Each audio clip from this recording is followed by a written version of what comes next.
Евгения Говядинова на этом концерте – настоящее олицетворение нашей страны. Даже песня у нее соответствующая «Девочка Россия». Русская по национальности, родилась и выросла в Ингушетии. День вхождения нашей республики в состав России для нее не просто формальное событие. Это очень значимо для нас всех, для самой республики Ингушетии, то, что она соединилась с Россией. Если Ксения – это девочка Россия, то вот эти маленькие храбрые воины – настоящий символ и достояние республики. Они не только хорошо учатся, метко стреляют, но при случае могут и на духовых инструментах сыграть, и даже песню исполнить о своей малой родине.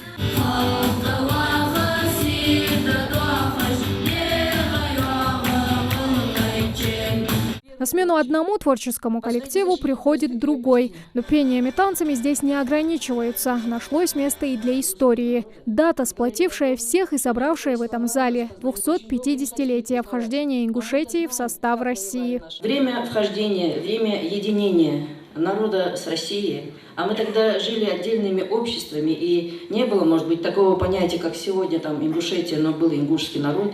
Было очень сложно. Это было время, когда народу нужно было, необходимо было определяться, как жить дальше, как сохранить народ и как развиваться. Задолго до этого первые контакты с Древней Русью уже имелись. У зрителей сегодня есть возможность не только насладиться прекрасной музыкой, узнать об истории народа, но и прикоснуться к ней в буквальном смысле этого слова. Вековые башни Юсупа Цурова, древние истинги Зейнаб Зараховой, одежда с национальным орнаментом, масляные и войлочные картины Мадины Албогачиевой. Все это быт и культура народа сквозь веху 2,5 веков. Все, что может женщина сделать, конечно, во всех направлениях стараюсь. Я не во всем специалист, но все равно стараюсь во всех областях по чуть-чуть вникнуть, понять, сделать работу и показать этим, что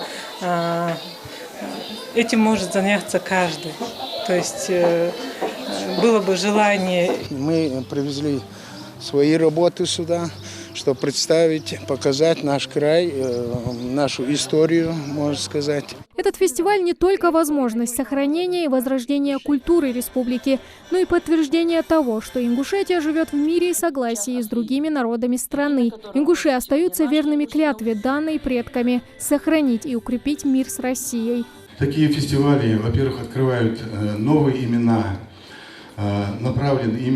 Наша культура направлена именно на созидание. Через культуру только мы можем донести наше состояние души нашего народа. Это было вполне правильным решением, но тогда старейшины руководствовались тем, что они могли добиться какой-то помощи от России. И они, думаю, сделали вполне логичный выбор.